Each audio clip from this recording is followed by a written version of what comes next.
আসসালামু আলাইকুম, welcome to Sana's bake time.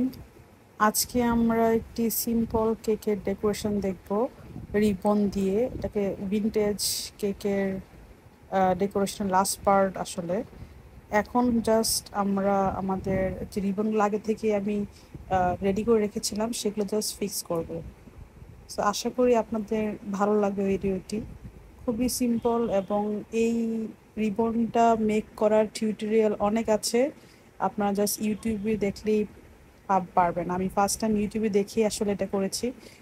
So এখানে দেখুন আমার হাতে একটু ক্রিম লেগে গিয়েছিল, আমি তারপর ফিক্স করে দিচ্ছি রিবনগুলা। সো যদি ভিডিওটি ভালো লাগে অবশ্যই অবশ্যই লাইক দিবেন এবং আমাদের চ্যানেলটি সাবস্ক্রাইব করবেন।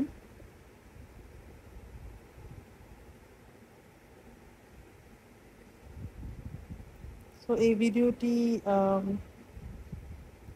যদি ভালো লাগে অবশ্যই অবশ্যই আমাদের ভিডিওটি শেয়ার করে রাখবেন।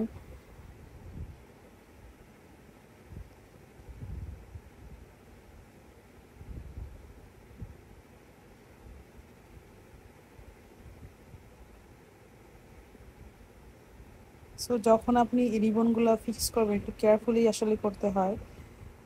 সো এই কেকটি ছিল হচ্ছে ভ্যানিলা ফ্লেভারের কেক, ভ্যানিলা স্পঞ্জ কেক, যার উপর জাস্ট আমরা ভিনটেজ ডেকো করে জাস্ট রিবন ফিক্স করে দিয়েছিলাম।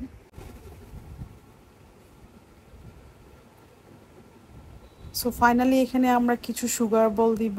সুগার বল দিয়ে আমাদের আহ, এখানে হ্যাপি অ্যানিভার্সারি লিখতে বলেছিল আমাদের কাস্টমার, জাস্ট আমরা হ্যাপি অ্যানিভার্সারি লিখে দিয়েছিলাম।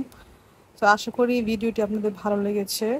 সবাই আমাদের ভিডিওটিতে লাইক দিবেন এবং আমাদের চ্যানেলের সঙ্গে থাকবেন। আজকের মতো আমি এখানে বিদায় নিচ্ছি। অবশ্যই ভিডিওটি আপনারা সম্পূর্ণ দেখবেন।